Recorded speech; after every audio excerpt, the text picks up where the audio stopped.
Hello everyone, Violet here, and today we're going to talk about Samhain, which is a holiday on the pagan wheel of the year, which are 8 holidays that happen throughout the year. And this one actually lands about on Halloween. So Samhain takes place October 31st or November 1st if you're in the northern hemisphere, and if you're in the southern hemisphere, you might decide to celebrate it actually on April 30th or May 1st. So Samhain corresponds with Beltane on the opposite side of the wheel of the year. That is what the other half of the world might be celebrating at the same time. So that can give us some more information about the holiday actually, which we will talk about. But Samhain is the time when the veil is the most thin, and we're talking about the veil between the worlds, between our world and the spirit world.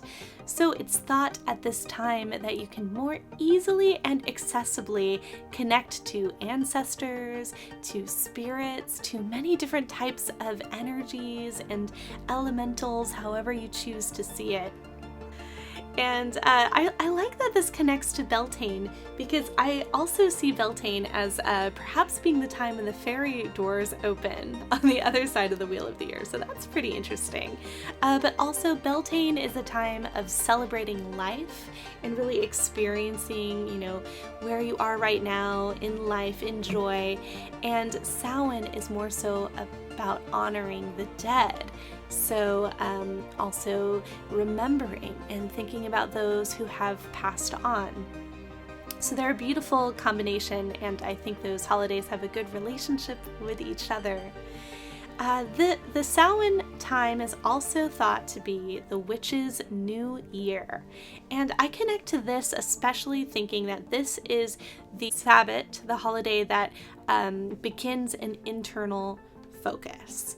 So Samhain through Ostara are Sabbats with more of an internal focus, versus Beltane through Mabon, the other half of the year, has more of an external focus, more of a community focus, more outward. And in Samhain, we're really going inward. And we'll get into that a little bit more. But I really like to look to nature and look to the elements and think about what I can learn about the Sabbat from them. So when I think about air, I think about the leaves releasing themselves from the trees releasing their leaves into the air and falling down to the ground below. And that release, that act of letting go, and the beauty in letting go as well, with the gorgeous fall colors. There's such beauty in allowing ourselves to complete a cycle and release and let go and be at peace with death, be at peace with endings. So there's quite a lot of lessons there and a lot of beauty, I really think. And with the element of fire, I think about the sun and how, especially at this point, at Mabon, which was the fall equinox, the darkness tipped into the forefront. So the sun started being in the sky for less and less time, but it's really, really noticeable by the time that Samhain comes. So now that the sun is less in the sky and becoming smaller and smaller as part of the day, the fire has moved within, actually. It's moved into the home, into the hearth. You can think of building fires in the fireplace, which is, for survival. But also that idea of moving within to this more internal focus, and especially with working with shadow work. You can think about the fire within the hearth casting shadows into the home, or perhaps when you're using candlelight, that casting shadows and doing shadow work and really getting to know your own shadows and moving through them and becoming at peace with them. And with the element of earth, I think about those leaves that fell from the tree and how they're going to become part of the soil. And we can think about how everything returns to the earth and becomes a part of the earth, and kind of meditate on that experience of soil, and how soil is death, really, but then it's also what creates life. So there's such beauty in that and so much to really think about. And with the element of water, I like to think about reflection. If I'm thinking about the veil and how this veil is thin at this time of year, I think about the surface of water being still and looking into it and seeing reflection on the other side, which we can think about the spirit world being just that, as above, so below, as within, so without, that reflection that we can connect to. So scrying with water, which is a practice of divination, of allowing yourself to kind of get out of your own way and just intuitively see what you can gain and experience from looking into something reflective like water, like a crystal, perhaps something transparent, and seeing what comes up. That is a beautiful practice. And we'll talk more about practices during this time, but definitely divination, practicing divination, connecting to that intuition is a wonderful thing to be doing at this time of year. And so with water being emotions, I really think about the depth of going inward and really doing that shadow work and experiencing those emotions for what they truly are beneath the surface. And that also being a part of the still water as a reflection, as a possibility to scry and to see more mysteries beyond the veil. So the moving into the internal focus really can also connect to the mysteries of the Lord and Lady, which are pagan mythologies and follow the wheel of the year. So if you think about where they are at, they've just had Mabon, which was the harvest festival. That was the last Sabbat, the Sabbat right before this. That is more community focused. You can think about the younger Lord and Lady. That's probably around the time when they would be announcing to the community that they are going to be having a baby. And the community surrounds them with excitement during that harvest festival.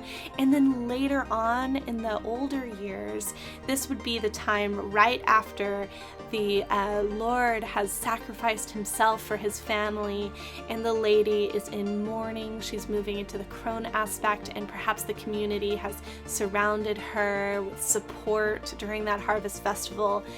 But for Samhain, we take these themes and we go inward.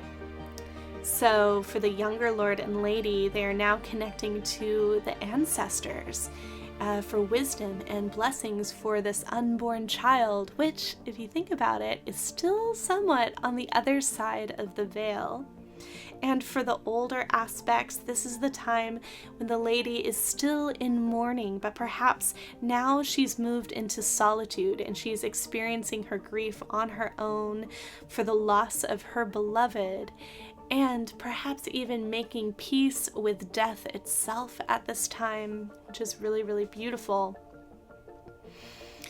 So some other things I like to do during the Sabbats is to correspond my own spiritual practices and magical workings that I might already be doing with the correspondences of that particular Sabbat.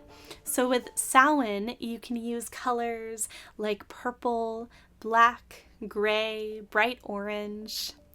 Crystals that you can work with are hematite, obsidian, black tourmaline, and skull shapes. So you can find crystals of all kinds in the shapes of skulls, and this can be wonderful for, again, becoming at peace with death and understanding the mysteries of death and really like connecting to ancestors and that wisdom. And some herbs or ingredients you can work with are mugwort, acorns, mushrooms, and pumpkin seeds. And some other things that you can do for Samhain is create an ancestor altar. You can also make an offering for your ancestors. And a wonderful way to do this actually is to leave an open seat at your table for them at this time, maybe even make them a plate, and allow that opening, allow that space for anything to come through, any energies, any messages. and also remembering loved ones just overall at this time. So you might be connecting with ancestors that you never knew and just imagining what that was like for them, what their lives were like, and just seeing what comes up more intuitively. But you can also open up space for remembering those that you personally knew and loved who passed on, family or not, and just connecting with that other side and really getting used to looking at death and looking at the cycles of the earth and how you can find peace with that as well. This is a beautiful time to really allow yourself to look into the depths of what we might think of as fearful or perhaps shadowy in looking at our own selves. But death is such a big fear for so many people, and just looking at the face of death and becoming at peace with it is such a beautiful practice at this time. Also, learning about divination and practicing divination is wonderful. And one thing that I like to do this time of year too is look at the stars. So stargazing, perhaps even learning more about astrology. This would be a wonderful time of year to do that.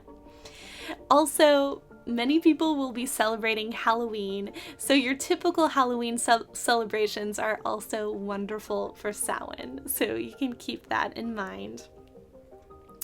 But I hope that you all have a wonderful Samhain if you are watching this at that time of year. Blessed Samhain.